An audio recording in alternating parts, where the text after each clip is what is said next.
Hi there, this is Lee. And in a previous video, I said that the Democratic Party tries to punk the progressives of its own party uh, every time there's voting or campaigning. The Democratic Party punks its own progressives, and then it goes around and punks progressives in the Green Party, in the Socialist Party, and then independent progressives as well. They're practiced at it. They've been doing it for about 30 years, ever since Jesse Jackson ran as a progressive and built up a coalition of supporters who were progressive and even tried to recruit progressive down ballot candidates. The Democratic Party punked Jesse Jackson, punked his followers, and then redirected them back into the Democratic Party in order to support Bill Clinton, the most anti-progressive Democratic candidate for president ever. Now we have Hillary Clinton, and she's beating Bill Clinton's record for regressive politics. And so the Democratic Party is once again going around punking progressives of its own party, and then the Green Party, and then the independent progressives as well. Basically, they're using fear mongering in order to win votes or to intimidate progressives into staying home and not voting. The question is, are you going to let them punk you this year too? That's what I want to know. Are you tired of being a punk? Being punked by the Democratic Party? If you are, and I hope you are, I mean, they've been at it all year long, haven't they? Ever since the campaign for 2016 started, ever since the voting in the Iowa caucus, they're on camera punking progressives, punking the people that try to vote for Bernie Sanders. They've been proven through WikiLeaks, through Election Justice USA, their PDF, Democracy Lost. There's a full list of ways, a 90-page document of ways in which the Democratic Party systematically punked the progressives this year in the voting. Between WikiLeaks, between that Democracy Lost, it's a blueprint. And people are saying, well, what's the use of voting? Because this is what's going to happen, and we may as well just, what? Okay, you're not even going to try? Well, okay. Here's what you do. Here's what you need to know. It's been unprecedented this year. They've systematically been punking progressives up until now. This year, it's been blatant. It's been spotted. It's been on camera. It's been noted all over social media. It's been proven between WikiLeaks and then the tabulation of exit polls, discrepancies, the gathering of data regarding forged party affiliation switches. It's not your imagination. It's not conspiracy theory. It's real. It's happening. It's going through the court system now. And so people are fighting back. So there are fights ongoing in the court system. There's been so many lawsuits, it's hard to keep track. There's people trying to get their money back from the DNC because they feel like they've been donating and providing funds into a crooked game. They want their money back. That's going through the court system. There's been lawsuits trying to obtain the exit polling data, the raw data, not the massaged data, to prove that the 16 point, 11 point, 10 point vote difference between what the voters said that they voted, how they voted, and then what the final result was, which is a clear sign of election fraud. They're trying to get that data. So there's people fighting back, and it's going through the court system now. And so why lay down? It's not even over. It's still, the fight is still going. So the Bernie Sanders is now, he has endorsed for Hillary Clinton, and he has indicated that he plans to campaign for Hillary Clinton. I think, you can follow Bernie Sanders back into the Democratic Party if you feel that that is best for you. If you are progressive and you do not agree with Hillary Clinton's presence at the top of the ticket, and then her resulting dark shadow that she has cast over the rest of the Democratic Party, the Democratic Party platform, the mission of the Democratic Party, and the direction of the Democratic Party, then you do not have to follow where Bernie Sanders goes. There is still a progressive alternative, that is Jill Stein on the ticket with Ajamu Baraka. Jill Stein and the Green Party are progressives. They don't flip-flop. They are progressive. Their mission is progressive. Their actions, their voting. And there's not just Jill Stein. There are approximately 250, maybe about that many down ballot candidates who are green on the ballot from a progressive standpoint. Not only that, there are even independents who are progressives on the ballot. So rather than focus on what Bernie Sanders is doing and not doing, focus on what you're doing. You need to really pay attention. We've been shown so many things by so many people of what's happening all around us. We have history that has informed us of what's happened in the past. We have documentation. We have evidence. We have clear proof of what's happening. We have statements. So we have, a clear indication of what is and what is not. And so rather than dream of what could have been or what should have been or what used to be, you need to focus on the future. You need to focus on what you see in front of you. And what you see in front of you are 4 viable candidates with a mathematical possibility of winning at the top of the ticket. Gary Johnson, Donald Trump, Hillary Clinton, and Jill Stein. These are the 4 candidates who can accumulate 270 electoral votes. These are the mathematical choices that exist for president. You have 4 choices. So you can look over here, you can look over here and say, well, this and that. But the reality in front of all of us are 4 choices who can technically, mathematically win the office of presidency. Everything else is kind of wishful thinking. And we can indulge in that. But there's also the analysis of paralysis and kind of being held in place by a dream rather than the reality that's happening all around us. And time waits for no one. While we're dreaming, while we're thinking, while we're imagining, time is passing by. There's still 2 months to the election, the November election. And so there is some time to get a lot done. A lot can happen in 2 months. A lot of things can change in the course of 2 months. But rather than dream of the possibilities, we need to make things happen in the reality. Okay, so those of you who are progressive and you're still dreaming of Bernie Sanders, he has told you over and over this year, it's more than just one man. He said that. Bernie Sanders also said, if he told you who to vote for, don't listen to him. He said that too.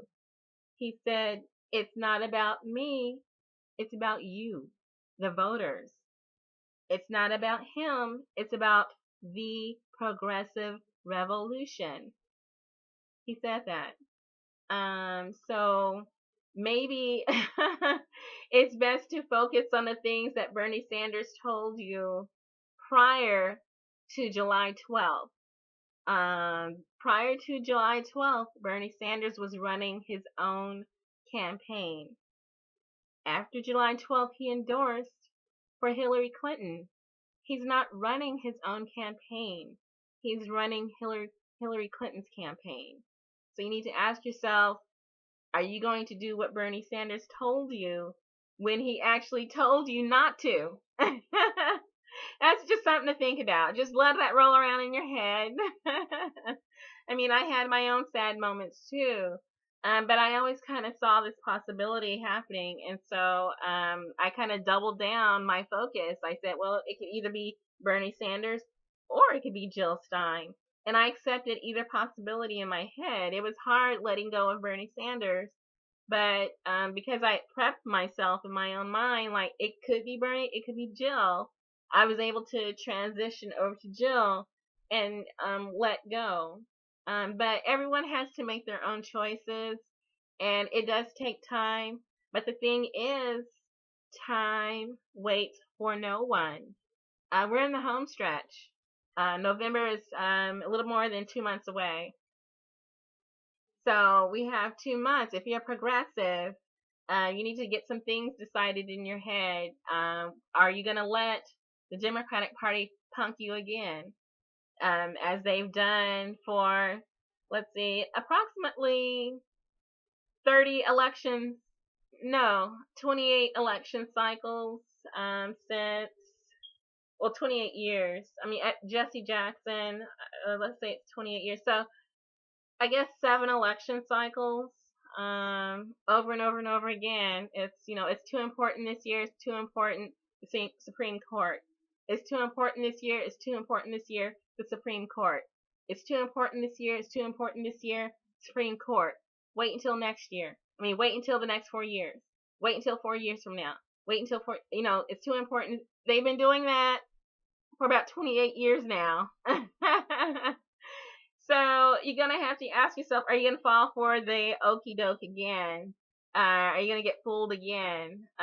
Because they've kind of honed their skills at scaring and intimidating, harassing, blackmailing, bribing, and gaslighting progressives back into supporting a center-right candidate for president and center-right platform.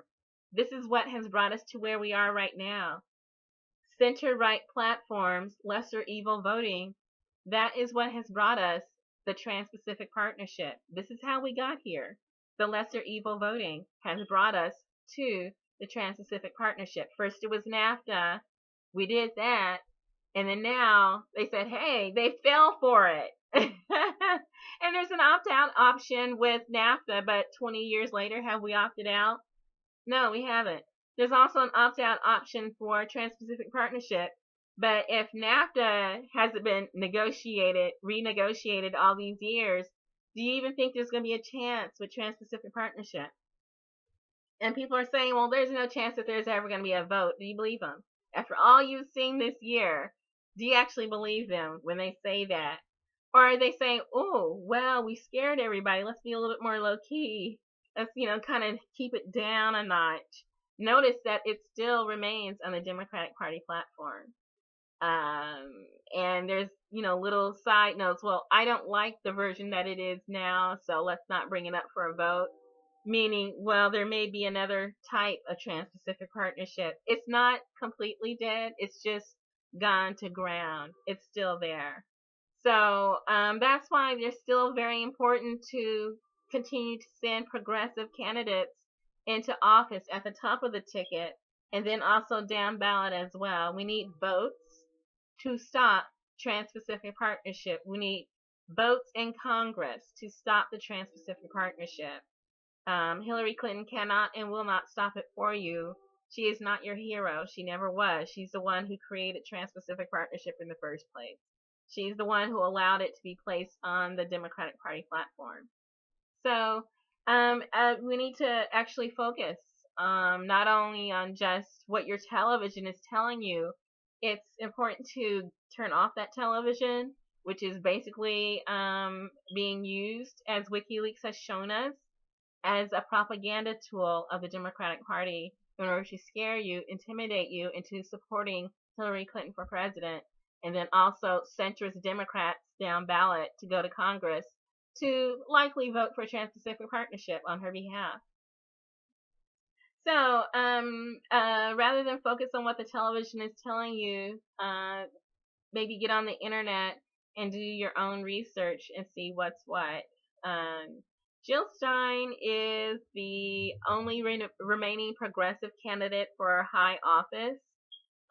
with the mathematical possibility of actually obtaining that office. The Green Party is on Jill Stein is approximately on 40 state ballots as it stands today, and that there are active campaigns ongoing in 3 states. There's lawsuits going in other states, and then there are ballot petitions being considered in even more states. So it's possible that she'll get up into the high 40s, which just solidifies the case that she has at least a sufficient possibility of getting on.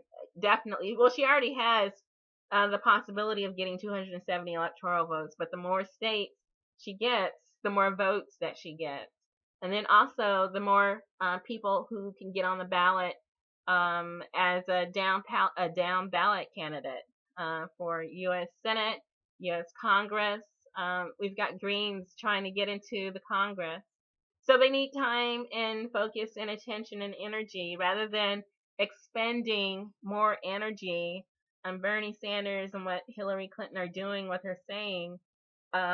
It's probably better to focus on what Jill Stein is saying and what she is doing, what her and Ajamu and Baraka are trying to accomplish. Even though it's not reported on television, they were down in Louisiana assisting the flood victims.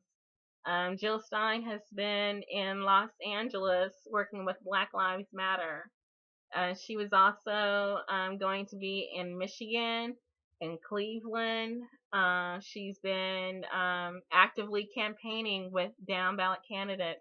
Regardless of what your television has been telling you, Jill Stein has been actively campaigning, not just for herself, but for down ballot candidates, local candidates, state offices, city councilmen, senatorial mayoral candidates.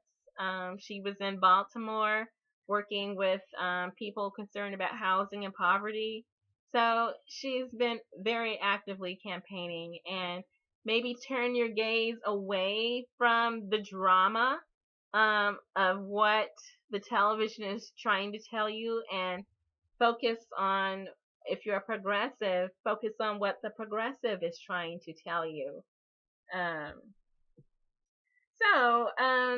Like I said before, the Democratic Party has honed its skills and is systematically attempting to punk progressives to return back into the Democratic Party or to stay home and forget the possibilities of what a progressive agenda, issues, platform can bring. And I've even heard people say, well, what's the use of voting because they're just going to steal the votes? This is what I want to say. That happened, yes. And we had that discussion online. We know what happened. Election Justice USA spelled it out completely in their PDF. WikiLeaks revealed it. And so we know what happened. A lot of us weren't expecting the extent and the level and the blatant wickedness that we saw happening at the polls.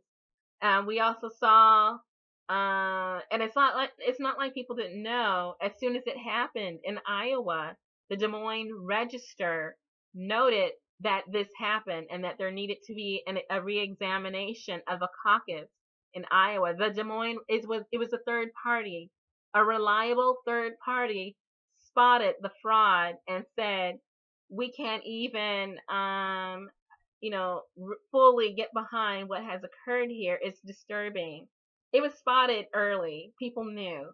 And it wasn't just conspiracy theory. It was a third party, reliable news outlet. The main paper in Iowa said there's a problem here. The other problem was that it was not addressed by the candidate and who represented the voters who were who were injured by this occurrence. Bernie Sanders didn't follow through. He didn't follow through on any of the fraud, the election fraud, committed not just against him, but against the voters. These were crimes against the voters that he didn't address. And so state after state, not every state, but at least 11, there were incidences of blatant election fraud, and that's been proven with the PDF created by Election Justice USA. So we had that, and that was part of the problem, that it was known, it was proven, there was evidence for it. It was on camera. It was noted by the major paper. This is proof, and it just nothing was done about it. And so that was part of the problem. It's not that it wasn't known; it was known. It was just not addressed. And so that's what happened back then. This is now. This is not Bernie Sanders who's in the race. This is Jill Stein. Jill Stein has said that she is going to pursue. She's not going to let it go. If there's a crime committed against her voters, she will pursue it. She's already indicated that she will. That's part of the solution right there. The other part is we know what to look for now. We have documentation of what to look for, systematically of what occurred. And so that can be addressed. Now that it's known, it can be addressed. I mean, now that, it's been known for a while, people know what to look for. In addition, there's going to be not just one party. It's not going to be within one party where there's pressure on the other candidate to not embarrass the other candidate in the same party. These are 4 different and separate parties competing for a win. This is the Libertarian, this is Republican, this is Democratic, and this is Green. They're in a contest against each other. There's no pressure. They're not in the same party, so they don't have to play nice. They don't have to feel like, oh, I don't want to embarrass, Hillary Clinton, so I guess I'll be quiet. There's none of that. They're like, no, those are my votes. I want them. Give them to me. Everybody wants to win, so it's not just going to be people in the same party trying to fight each other. It's going to be separate and opposite people watching who know that fraud occurred in the Democratic primary. They know how, they know where, they know why, they probably even have an idea of who. And so they'll be watching each other, not just, the Democratic Party, but there'll be 4 sets of eyes watching the exit polls, watching the voting, watching the tabulation of the vote. And so I think that might help. And then also, hopefully, there'll be some resolution, maybe, on the lawsuits, the election fraud lawsuits that have already been filed. As we get closer to November, I'm really hoping that there'll be some sort of resolution underway. So, I'm still optimistic. I'm like, never give up. The when you give up, that's when you stay home. And I'm not the give up, stay at home kind. I hope you aren't either, because that's the definition of being punked, when you don't even try, when you just get to the point where you make the decision in your own head, well, I'll just stay home. Then you've been punked. You have. Okay, so that's the pep talk part of this video. The solutions between now and November, what you can do to campaign if you are for Stein and Baraka at the top of the ticket, if you are for Greens and progressives down ballot, what can you do to help them? They're in at least 17 states. There are progressive down ballot candidates who are green on the ballot, and if not them, they're independent. How can you help them? You can go to Jill Stein's website. There's a place to print out flyers. You can make stacks of flyers to pass out. Some of them you can just cut them in 4s or halves. Plenty of campaign material. You can pass them around in your own neighborhood. You can put them in your beauty shops. You can take them to school with you and post them up. You can leave them under your neighbor's patio furniture. That's what I did. I I passed out flyers, and not everyone was at home, so I just kind of lifted up patio furniture and put the flyer underneath or under a flower pot or something like that. And then you can also do your social media outreach. Those of you who prefer social media, what you've been doing, talking to people about several issues, about opening up the debates. You can write your letters to the editor and send them by email to your newspapers, opening up the debates. There's um, there's some material online. There's a open the debates tab on the Jill Stein for President website. You just click on that and get some text that you can use to send your letters out to magazines, to newspapers, to radio shows, anywhere there's media that's consumed, even to television stations. You can send your letters about opening up the debates. You can even lobby members of Congress, maybe the independent or anyone. Don't discriminate. You can even send letters to Congress and just say, you know what, we need to open up the debates. It's only fair. And I think the emphasis on being fair, just fair play, fair access, equal access to the airwaves for everyone with a mathematical possibility of having 270 electoral votes.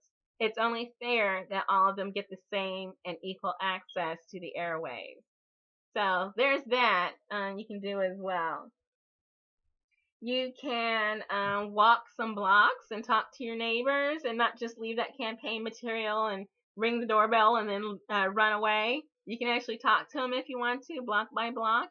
You can talk to your church members, your organizations, if you're with a sorority or fraternity or an outreach group or nonprofit. You can talk to them.